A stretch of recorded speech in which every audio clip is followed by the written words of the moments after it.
Hello everyone, welcome to my channel. My name is Anim Klesha.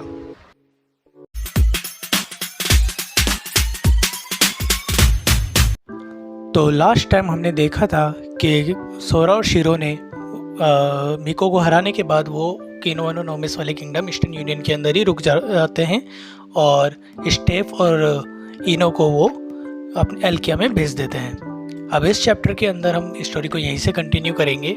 ये chapter volume 4 का prologue 2 parts के अंदर है। पार्ट 1 के अंदर तो मरमेड प्रिंसेस की एक कहानी है और दूसरे पार्ट के अंदर हम लास्ट टाइम की जो वीडियो पे हमने छोड़ा था वहीं से कंटिन्यू करेंगे। ठीक है, इससे पहले कि मैं कुछ आगे बढ़ूँ, आप प्लीज़ अगर आपने इस चैनल को सब्सक्राइब नहीं किया है तो इस चैनल को सब्सक्राइब करो और इस वीडियो को लाइक ज़रूर कर देना। Let's continue. समुंदर से भी दूर, इतना दूर कि वहाँ पहुँचा भी नहीं जा सकता। एक परियों की कहानी का हिस्सा। एक जगह बहुत सुंदर सी राजकुमारी रहती थी। उसके पास सुंदर सुनहरे बाल थे जिसको चांद भी निहारे। उसकी चमकती आंखें तारों को भी ढक देती थी, यहाँ तक कि पक्षी भी उसकी आवाज़ से खुश हो जाते थे। उसकी खूबसूरती के चर्चे पूरी दुनिया में फैल गए थे। दूर दूर से दुनिया के सभी कोनों से आदमी उस राजकुमारी का हाथ मांगने आने लगे थे। राजकुमारी बोली, जो भी मेरे को दुनिया की सबसे कीमती चीज़ या सबसे बढ़िया उपहार देगा, मैं अपना प्यार उसे दूंगी। इससे बहुत से लोग राजकुमारी को हाथ मांगने के लिए चमकती धमकती चीज़ें लेकर आए। ये कहने की बात नहीं है कि वो सब हीरे जवाहरात थे। राजकुमारी को यहाँ तक कि काफ़ी सारे रियासत, किले, स्लेव्स, नौकर वगैरह सब मिले, मगर राजकुमारी बिल्कुल भी संतुष्ट नहीं थी। मेरे को इससे भी सुंदर चीज़ चाहिए, इससे भी ज़्यादा कीमती। तो और भी आदमी आए जिन्होंने अनोखी चीज़ ला के दी। कहने की ज़रूरत नहीं है कि ये दुनिया के सबसे अनोखे प्यार के लफ्ज़ भी थे इन सब चीज़ों के अंदर शामिल। राजकुमारी को दुनिया के सबसे अनोखे जो खुफिया तोहफे भी मिले, जैसे कि हेवनली चीज़ें जो कि गॉड्स के पास भी दूसरी नहीं है। एकमात्र दुनिया की जो चीज़ें होती है हेवनली चीज़ें। मगर राजकुमारी इससे भी बिल्कुल संतुष्ट नहीं थी। कोई फ़र्क नहीं पड़ता कि कितनी ही सुंदर चीज़ हो, वो राजकुमारी की सुंदरता के आगे कुछ नहीं था। कोई फ़र्क नहीं पड़ता कि वो कितना भी प्यार दो, राजकुमारी को उससे कोई फ़र्क नहीं पड़ता। कोई फ़र्क नहीं पड़ता कि कौन सा तोहफा हो, प्रिंसेस को सब मिल चुका था, राजकुमारी को सब मिल चुका था। ऐसा कोई भी तोहफा नहीं था दुनिया में जो कि राजकुमारी को चौंका दे। फिर भी राजकुमारी बोली, कोई है जिसके पास इससे भी अच्छी कोई अनोखी चीज़ है। चीज़ें ऐसे ही चलती रही जब तक कि एक दिन एक राजकुमार आता है। राजकुमारी के सामने वो बाकी लोगों से काफ़ी अलग था जिनसे राजकुमारी अब तक मिल चुकी थी। वो एक जवान, ताकतवर और पर ड्रेस से अच्छा नहीं था और देखने के पर ऐसा लग रहा था कि उसके पास कोई तोहफा भी नहीं है, मतलब कोई अनोखी चीज़ भी नहीं है। मगर उसने एक छोटी अनोखी चीज़ देके कहा, मैं राजकुमारी को एक ऐसी अनोखी चीज़ दूंगा जो उन्होंने कभी नहीं देखी होगी। ये देखने के बाद कि प्रिंस ने क्या दिया है, दुनिया की सबसे अनोखी चीज़, राजकुमारी हैरान होने से खुद को रोक नहीं पाई और ऐसे उसने अपना प्रॉमिस उसको दे दिया कि वो उसी से ही प्यार करेगी। और वो ट्रेजर था, हाँ, वो एक सच्चा प्यार है। उसने किताब बंद कर दी और ज़रूर से चिल्लाई। इस तरीके से उसने अपना सच्चा प्यार को ढूंढने के लिए वो एक लंबी लंबी ट्रिप में चली गई। उस दिन के इंतज़ार में जब वो एक वैसे ही एक लड़का आएगा छोटी अनोखी चीज़ लेके, उस परियों की कहानी वाला। बिना सोचे समझे कि उससे मतलब उनका जो काम उन्होंने कर रहे हैं, वो जो सोने गई हैं, उससे क्या होगा, उन्होंने कुछ नहीं सोचा और सोने चली गई। जो भी उन्हें पड़ा था वो वास्तव में एक परियों की कहानी ही तो थी, पर उसके सोने की कहानी परियों की कहानी बिल्कुल नहीं थी। यह था दूर समुंदर में 800 साल पहले। इतना इडियोटिक, इतना बेवकूफ़ी भरा कि सभी एक्सीड इस हिस्ट्री को सुन करके हंस पड़े। अब हम पार्ट 1 के अंदर एंटर करेंगे। ये तो स्टोरी हो गई कंप्लीट मरमेड प्रिंसेस की। वेरबिश नेशन ईस्टर्न यूनियन में कारागारी सिटी के ग्रामीण इलाके में वहाँ की एक बिल्डिंग थी जिसमें पहले की ईस्टर्न यूनियन की दूत रहती थी। दूत से मतलब एम्बेसडर। हसना इजुना की हवेली। एक लकड़ी की बनी हुए कमरे में, जिसमें आर्किटेक्चर बिल्कुल चाचसू से मिलता जुलता है। अगरबत्ती की खुशबू पहले फैल रही थी, बिल्कुल नई टाटामी मैट्स पे, चटाई पे। कमरा बिल्कुल शांत था। कोई सोचेगा कि केवल बिना हिलने वाले प्लांट्स ही इसके अंदर प्रेजेंट है। अंदर एक अकेली छाया कांपती हुई दिख रही थी। शीरो, क्या तुम जाग गई हो? अकड़ा चुपचाप अपने बिस्तर से बाहर निकल गया और उसका एक जैसे अपन फुसफुसाते नहीं है, उस टाइप से वो फुसफुसाया, लेकिन कोई जवाब नहीं आया। केवल उसकी नॉर्मल ब्रीथिंग ही सुनाई दे रही थी। उसने जो सुना उसको कंफर्म करने के बाद आकृति अपना सर हिलाकर अपने तकिए को कसकर पकड़ के और कोई आवाज़ नहीं निकालती। फिर उसके हाथ में एक चीज़ को पकड़ा जो कि उसका टारगेट था, और एक ही बार में वो चुपचाप कमरे से दूसरे कोने में चला गया। राइट में कोई नहीं है, लेफ्ट में कोई नहीं है, शीरो के अलावा इस रूम में कोई भी नहीं है। आकृति ऐसा बोल के अपना काम स्टार्ट कर देती है। उसका चेहरा अंधेरे में डूबने लगता है। यह एक काली आंखों वाला, काले बाल वाला टीनेजर था, जिसकी आंखों के नीचे काले बैग्स बने हुए थे, जिससे उसकी अट्रैक्टिवनेस बहुत कम हो गई थी। वो सो रहा था, 18 साल का लड़का, इमैनिटी का किंग और एल्किया के 2 रूलर्स में से एक। किंग ने शांति से अपनी एकाग्रता से अपने चारों ओर तलाशा। उसने अपने लेफ्ट से टैबलेट पकड़ा और राइट से फेशियल टिश्यू का बॉक्स। उन्होंने जितनी जल्दी हो सके अपनी घोषणा को शुरू कर दी। अब टाइम आ गया है, मैं फाइनली अपने शरीर के अंदर लंबे समय से जो इकट्ठे हो रहे टॉक्सिन है उनको छोड़ सकता हूँ। हाँ, एक परवर। अगर सिटीजन्स किंग को उसकी करंट कंडीशन में देखें तो वो शायद दुखी के मारे रो ही पड़े, मगर उससे पहले थोड़ा वेट करें।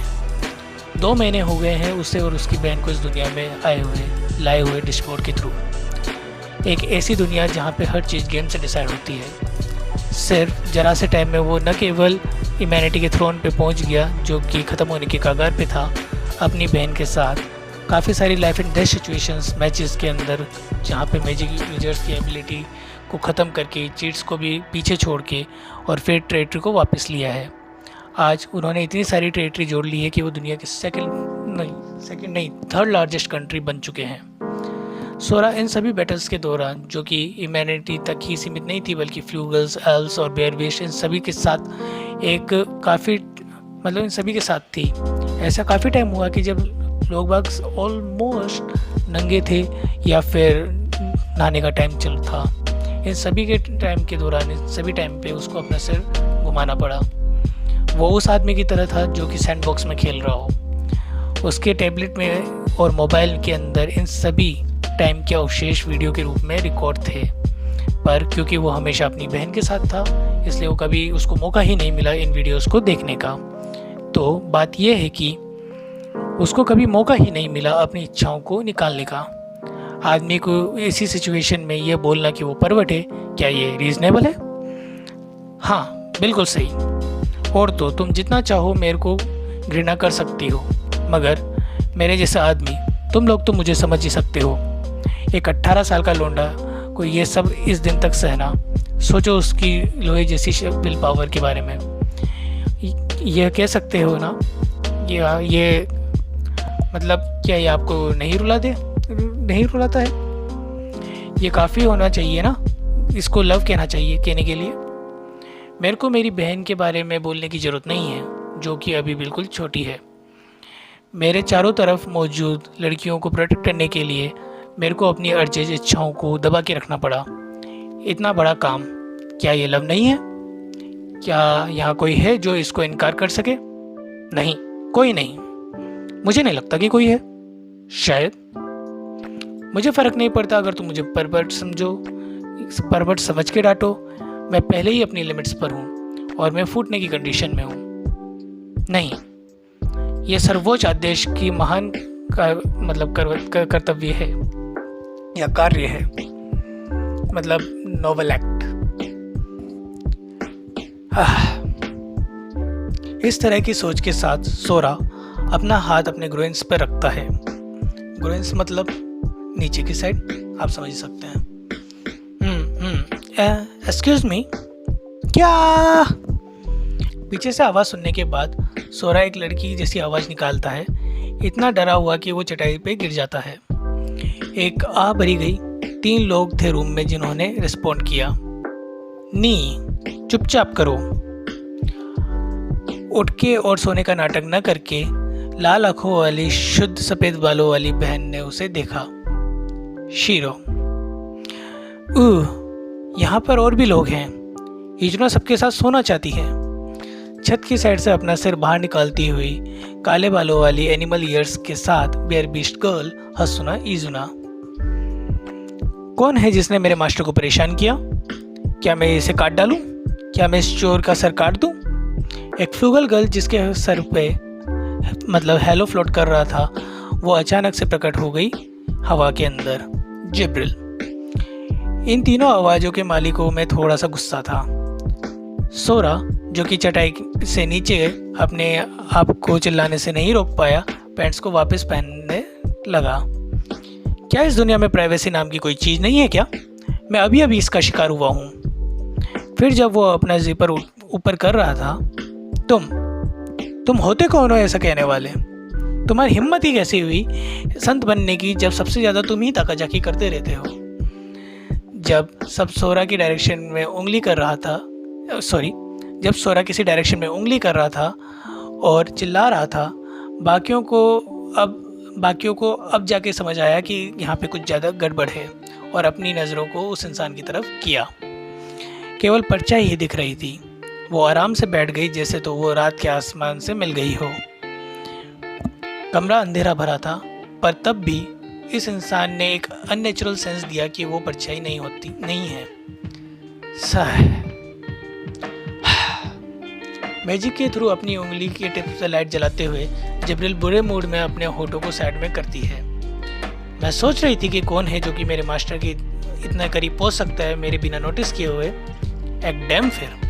अच्छा, डैम्फिर?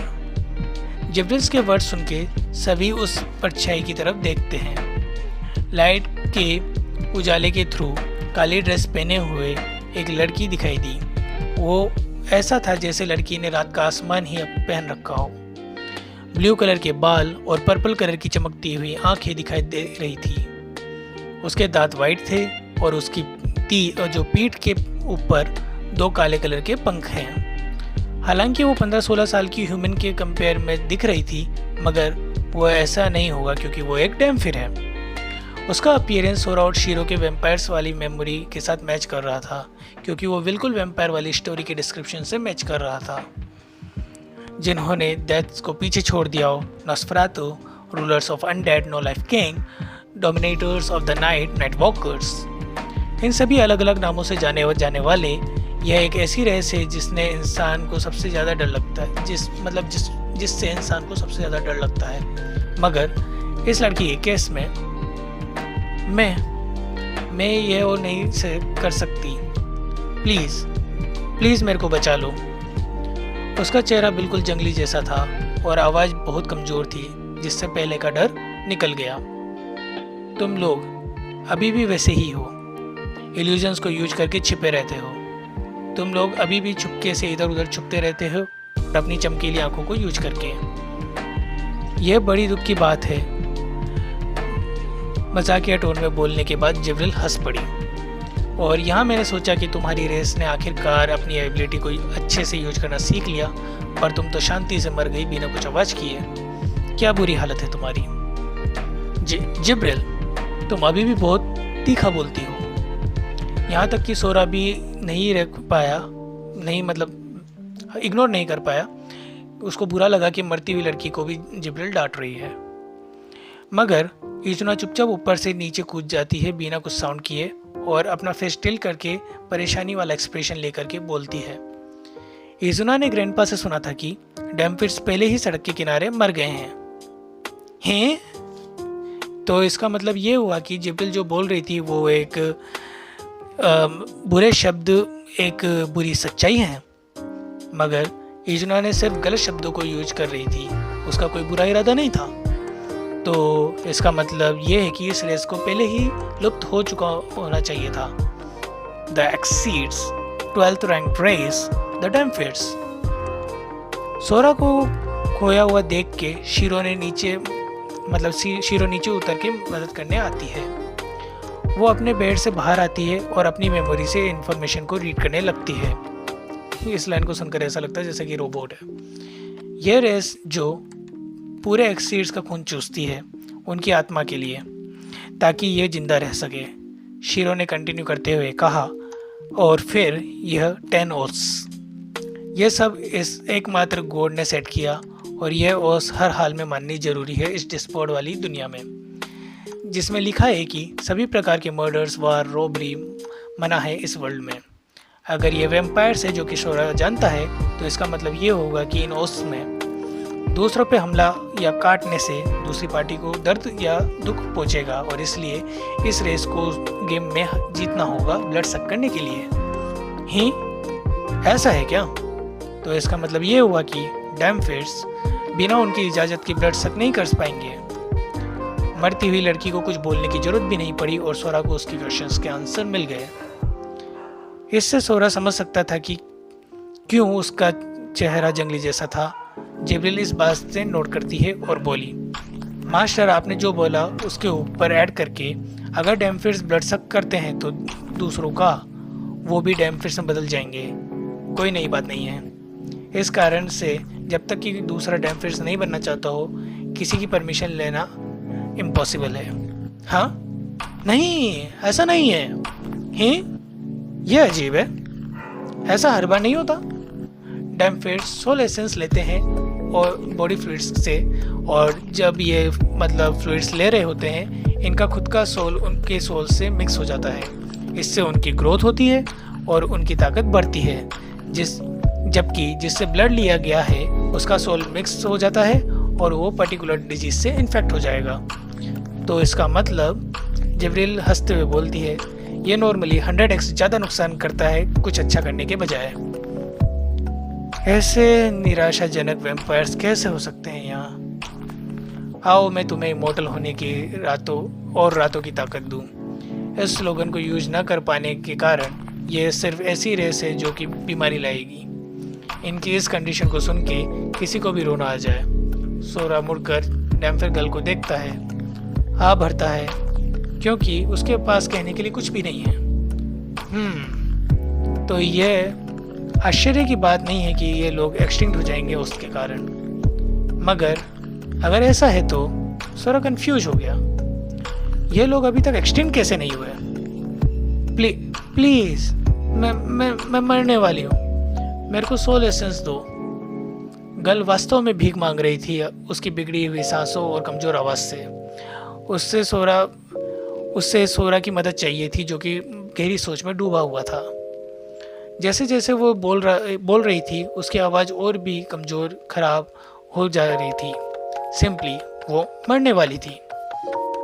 नहीं, ये सुनने के बाद कि मुझे बीमारी हो जाएगी सोल एसेंस देने के बाद, सिर्फ भूत ही राजी होगा। क्या तुम पागल हो? जाओ मर जाओ। उसने ऐसा बोला, पर उसकी आत्मा लड़की को मरते देखने को बिल्कुल तैयार नहीं थी। सोरा को कोई तरीका सोच रहा था उस लड़की को बचाने का, पर क्योंकि वो एक बीमार रड़वा बन जाएगा, यह चीज़ उसके लिए मुश्किल थी प्रॉमिस करना। सोरा अपने माथे को खुरसता है इस बात पर तभी एकदम से, हाँ मास्टर, लगता है मैं क्लियर नहीं थी। जब तक कि आपको काटा नहीं जाता, तब तक आपको कोई बीमारी नहीं होगी। हैं? पर बिना काटे इनकी ग्रोथ भी नहीं होगी। सोल एसेंस जब तक ये काट कर नहीं खींचते, तब तक सिर्फ ये इनकी ग्रोथ नहीं होती। अगर इनको ग्रोथ करनी है तो इनको काटना ही पड़ेगा। बिना काटे हुए केवल इनकी इमरजेंसी कंडीशन में इनकी जान बचाई जा सकती है। डायरेक्ट और ओरल एडमिनिस्ट्रेशन से बॉडी फ्लूइड देने ठीक रहेगा इमरजेंसी कंडीशंस में। तुम्हारा मतलब? ब्लड से दूसरे नंबर पे जिसमें सोल एसेंस सबसे ज़्यादा होते हैं और काटने की भी ज़रूरत नहीं पड़ती, वो है। जब तक उसने सुना कि जो कि जिब्रिल आगे बोलने वाली थी, सोरा के अगले एक्शंस थे, सीमन, मिस क्या तुम ठीक हो? मैं भी तुम्हें बचाता हूँ, मैं तुम्हें बिल्कुल मरने नहीं दूंगा। सभी जो वहाँ पर प्रेजेंट थे वो स्टन रह गए, शीरो भी। यहाँ तक कि वेयरविश और फ्लूगस के विजन भी सिर्फ शोरा के परछाई को ही देख पाए। उसका एटीट्यूड इतना जल्दी बदल गया कि सिर्फ प्लग झपकना कहना ही काफ़ी होगा उसकी स्पीड के लिए। सोरा डैम्फिर गर्ल को रूम के कॉर्नर में ले जाता है और आहिस्ता से उसको वहाँ लेटा देता है।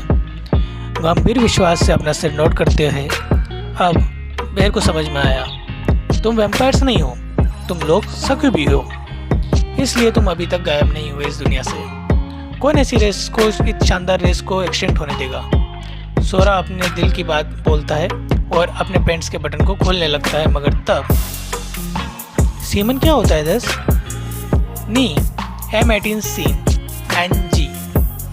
दो बच्चों ने जो कि 18 ईयर्स के नीचे हैं उसकी तरफ देखते हैं। इसका मतलब हार्ट पाउंडिंग सीन उसको फोर्सिवली बंद कर दिया गया। हाँ, ये वापस नहीं। सोरा आसमान की तरफ देखता है उम्मीद लिए हुए, और आंसू बहने गिरने ही वाले थे। 18 साल का रणवा सोरा, ये मत बोलना कि तुम इस बार हर बार की तरह इस बार भी बिल्कुल आगे नहीं बढ़ोगे। हर बार इन चीज़ों से भागते हुए ऐसे आदमी की तरह जो सैंडबॉक्स में खेल रहा। मत बोलना कि हमेशा ये ऐसे ही रहेगा। नहीं, ऐसा नहीं। सोरा अपने लिप्स को जोर से काटता है। कुछ भी हो, उसे अपना दिमाग यूज करना ही पड़ेगा इस प्रकार की परेशानियों को सॉल्व करने के लिए और अपने सर्वाइवल के लिए। वो पल जब मेरे को अपने दिमाग के सारे जूस को कंसंट्रेट करना होगा ताकि मैं बड़ी बड़ी दिक्कत निकाल सकूं, क्या वो टाइम अभी नहीं है? इस थॉट के बाद उसने अपने दिमाग के सभी दिमाग में अभी तक की हुई सारी चीज़ों को दोहराया। उसकी बहन ने जो कोल्ड गेज से देखा, ये कहना चाह रहे हैं, उसकी बहन ने ठंडी नज़रों से उसकी तरफ देखा। शीरो, प्लीज सोचो कि एक आदमी कपड़े पहन के नदी में डूब रहा है। उसको CPR देकर और उसके गीले कपड़ों को खोलकर, जो कि उसके टेम्परेचर को गिरा रहे हैं, और उस इंसान के उस इंसान को बॉडी हीट देके क्या वो M18 है? नहीं है। सही। और ऐसा क्यों?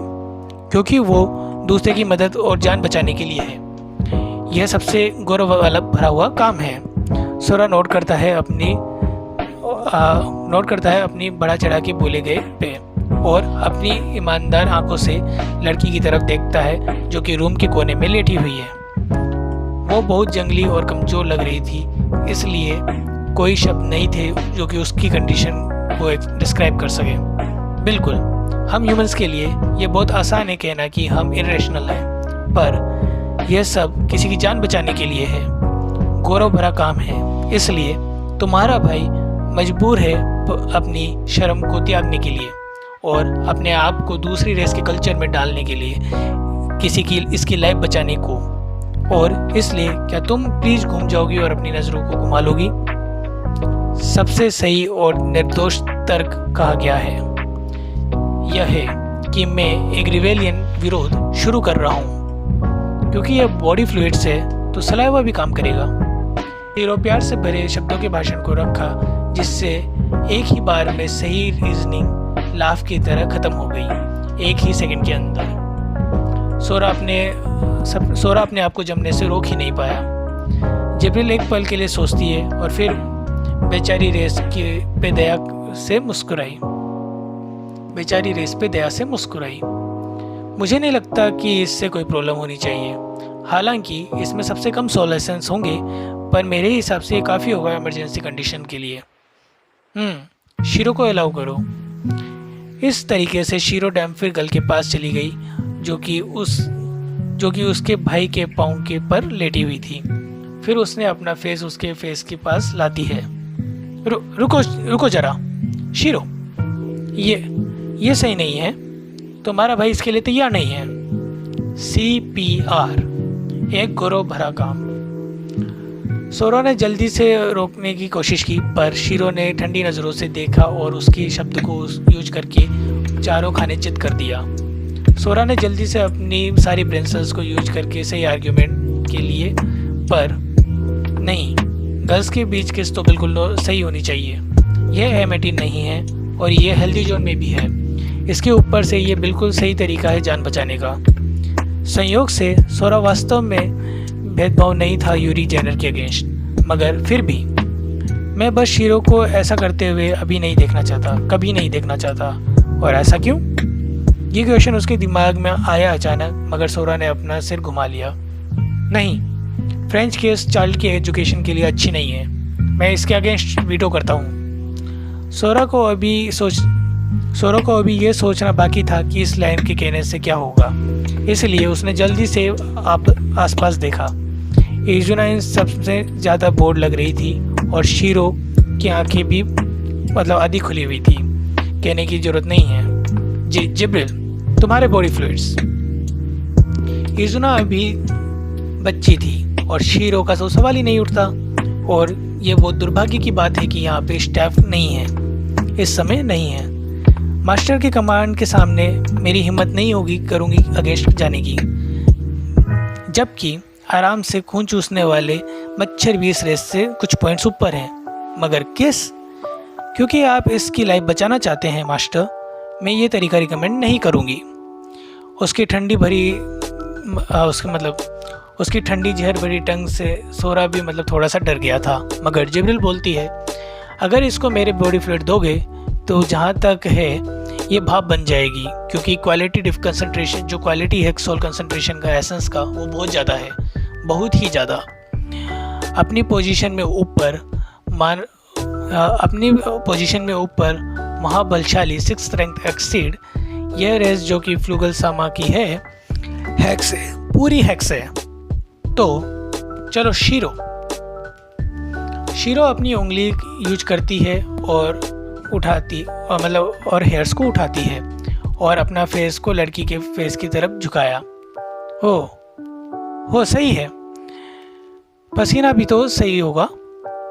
सोरा का दिमाग उबलने ही वाला था। उसने एक दूसरा तरीका बोला जो उसने अभी हाल सोचा था, बिना कुछ दिमाग लगाए और घबराए। पसीना भी बॉडी फ्लूइड में काउंट होता है ना जिब्रिल? बोलना मुश्किल है।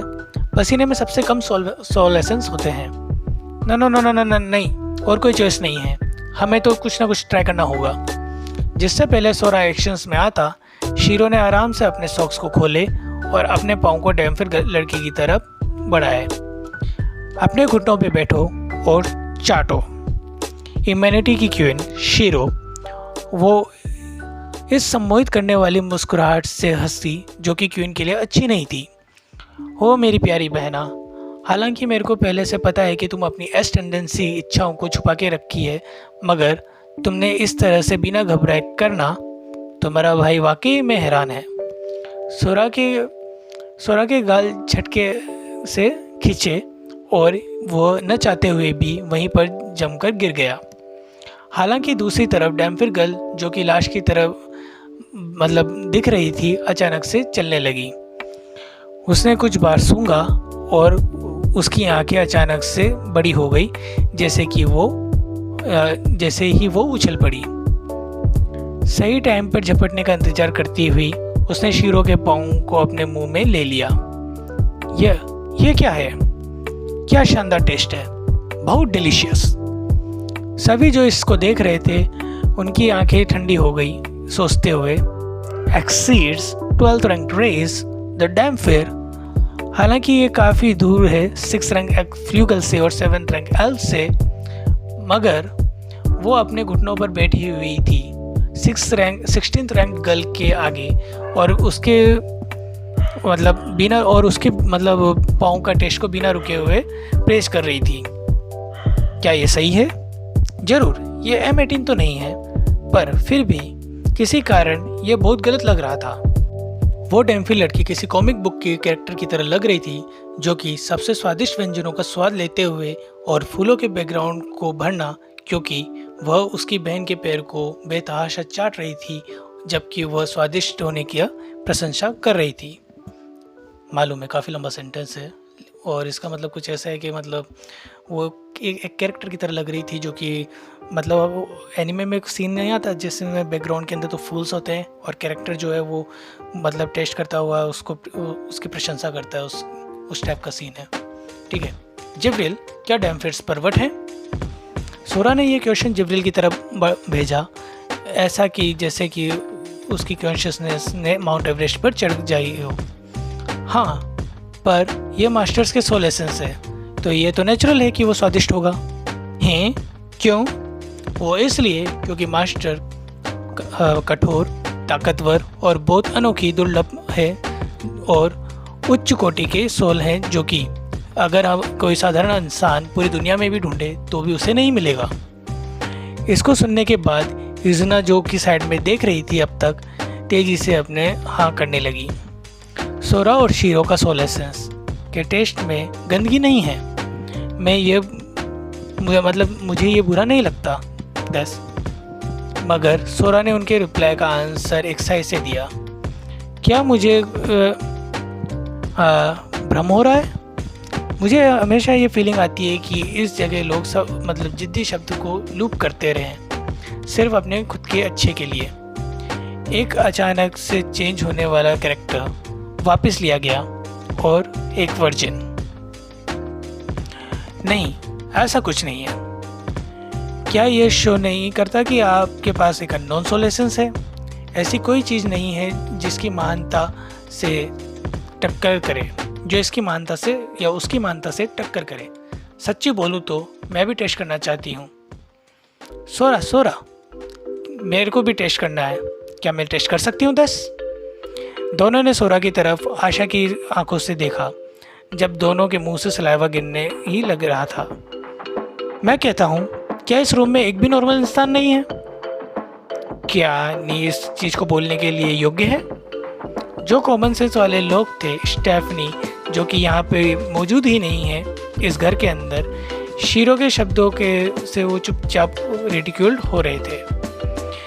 अपनी ताकत वापस आने और उसकी स्किन चमकने लगने पर डैम्फिर गर्ल बोली, ये वाकई ज़बरदस्त था। खाने के लिए धन्यवाद। ये गीला है, साफ करना पड़ेगा। नहाना बड़ी आफत है। उसके चेहरे पर अनुपस्थिति मन की अभिव्यक्ति वाली लड़की की तुलना में और उसके साथ एक साथ जुड़े हुए थे। शीरो अफसोस से भर गई थी, लेकिन सबसे पहले इनको एक तरफ छोड़कर, अब क्योंकि वो उस क्वेश्चन कर सकता था, सोरा उस लड़की की तरफ देखता है। हाँ, हम यहाँ इतनी देर से हम यहाँ पर हैं, लेकिन हम जानते भी नहीं कि तुम कौन हो। हाँ, मेरे को अपना इंट्रोडक्शन देने में देर हो गई। मेरा नाम प्लम है और जैसा कि आप देख सकते हैं, मैं एक डैम्फिर हूँ। अपने घुटनों पर बैठी हुई ये लड़की प्लम बोलना चालू रखती है एक हार्ड एक्सप्रेशंस के साथ। मेरे पास कुछ रिक्वेस्ट है आपके लिए। आज चीटिंग शीट की तरह दिखने वाली चीज़ को निकालते समय वह लड़खड़ा गई। उसने अपना गला साफ किया, फिर उसने अपनी 3 उंगलियां मोड़ी जैसे तो वो बो बना रही हो और स्क्रिप्ट रीड करने लगती है एक लड़खड़ाती टोन में। प्लीज़ मेरे को माफ़ करना मेरी शर्मनाक एंट्री के लिए। हमारे पहली मीटिंग में वो जो फ्लूगल ईस्टर्न यूनियन से जुड़े हुए हैं, एल्किया के king and queen, your majesties Sora and Shiro, please मेरी रेस को बचा लो। उसके शब्द सुनने के बाद सोरा को सब कुछ समझ आ जाता है। ब्लड को सीमन से रिप्लेस करके पर दूसरों की इजाज़त चाहिए करने के लिए, और अब हमारे पास आना मदद के लिए। यह पूरा मामला ख्वाब जैसा है, तो अब इस ख्वाब हमारे ऊपर है। सोरा हाथों हाथ अपना डिसीजन दे देता है और दिल से मुस्कुराहट उसके चेहरे पर आ गई। स्थिति यह है कि आपको एज गेम में मूव करना है। बाय। वापस लौटते समय अपना ध्यान रखना। यह हुए भी कैसे? एक मिनट, तुम कहने की जरूरत नहीं है। M18 केस को हाथों हाथ ही रिजेक्ट कर दिया गया। यहाँ से अच्छा पार्ट 2 स्टार्ट हो रहा है। अब रेस की आपसी वार के काफ़ी टाइम बाद सोरा अपना बड़ा प्लान लेके आया, जो कि पूरे वर्ल्ड को ऊपर से नीचे कर देगा। इनके वर्ल्ड में काफ़ी रेसेस हैं जिसके पास बहुत सारे टाइप की डिफरेंट टाइप्स की प्रॉब्लम है, सिर्फ उनकी हिस्ट्री पर सोच कल्चर के कारण। फिर भी सोरा सभी रेसेस को की बीच की दीवार को तोड़ना चाहता था। जल्दी ही उसको समझ में समझने आने लगा कि यह कितना बेवकूफ़ी वाला प्लॉट था, और वो था कि एक सिंगल कंट्री जिसमें सभी रेस मिलजुल कर रहे। एक ऐसे वर्ल्ड में जहाँ सब कुछ गेम से डिसाइड होता है, ये थ्योरी में गेन करना पॉसिबल था, मगर दिन के अंत में ये सिर्फ थ्योरी ही थी। क्या उन लोगों को देना सही रहेगा? जब वो उन दोनों भाई बहन के बारे में सोच रही थी, जो कि सभी रेसेस को एक साथ लाने की सोच रहे थे और उनके सारे रेस पीस लेकर के जो एकमात्र गॉड है उसको चैलेंज करने के लिए, उसका मुंह साइड में झुक गया। अपने दिमाग में यह पीस लेने का बेवकूफ़ी भरा सपना लेके क्या मैं वाकई में इस चेस बोर्ड से जा सकेंगे? क्या ये वाकई इन सभी कंडीशंस को पूरी कर पाएंगे? यह लड़की जो सोच रही थी उसके पास फॉक्स एनिमल ईयर्स और लंबे बाल हैं, और साथ ही 2 गोल्ड टेल्स। वो ईस्टर्न यूनियन और वेयरबिस्ट की सोल लीडर थी मीको। अपने श्राइन के बगीचे में एक छोटे रेड जो ब्रिज है जो कि पॉन्ड के ऊपर बना हुआ था, उसके पिलर के ऊपर मीको खड़ी थी। जैसे ही उसने रेलिंग से अपने पानी में अपने मून की परछाई, अपना रिफ्लेक्शन को देखा, वो अपने सोच में खो गई। यहाँ पर काफ़ी सारी कठिनाइयाँ हैं। रेसेस के बीच की दीवार तोड़ना काफ़ी मुश्किल रहेगा, चाहे वो 2 रेसेस के बीच में क्यों ना हो, ह्यूमैनिटी और बेयरबिस्ट। अगर सभी सिटीजन्स एक ही रेस के हैं तो भी उनको एक गोल के लिए यूनाइट करना इम्पॉसिबल है, तारों के पार जाने के समान। यहाँ पे काफ़ी सारी वेयरबिस्ट ट्राइब्स हैं जो कि सभी हज़ारों साल पहले सिविल वॉर में थी। वो मीको ही थी जिसने अपना सब कुछ त्याग दिया, यहाँ तक कि अपना नेम भी भूल गई ईस्टर्न यूनियन को एक साथ लाने के लिए। मगर क्योंकि उसने ये सब कर रखा है, उसे पता है कि ये कितना कठिन और लंबा रास्ता है। साथ में 16 रेसेस को एक साथ लाना एक कंट्री के अंदर, यह कोई आसान काम नहीं है जो कि नॉर्मल तरीक़ों से होगा। मगर अगर ये पॉसिबल होता तो उन दोनों ने अब तक कर लिया होता। चलो कोई ना, मैं इसको वापस दे दूंगी। हाँ। पास्ट में उसको भी बेयरबिस्ट को यूनाइट करने का सपना एक मजाक और इम्पॉसिबल लगता था, जब तक कि उसने अंत में खुद ही हासिल कर लिया। अगर मैं अपने आप को पहले से कंपेयर करूं, तो शायद थोड़ी ज़्यादा कंजर्वेटिव हूँ। मीको ने अपने आप को नकारा जब वो वाइन को गिलास में डाल रही थी। हम शांति से खेल रहे हैं, नहीं क्या? मीको 10 ओथ बोलती है वाइन को सिप करते हुए।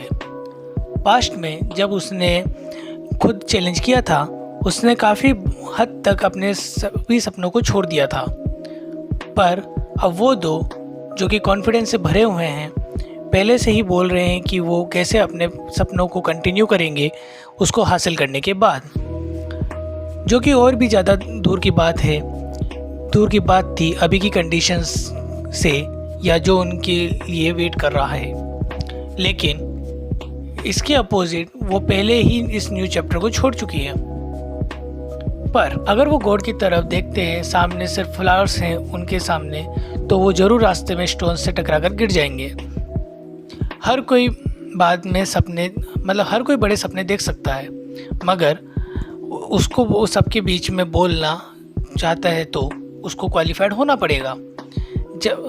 जब वो आखिर में पब्लिक को सारे कार्ड शो करेंगे, साथ में अपने आप को क्वालिफाइड दिखाएंगे और ये सब टाइम पर करेंगे, मीको अपना हाथ उठाती है और वेयरबिस्ट का रेस्ट पीस आ जाता है।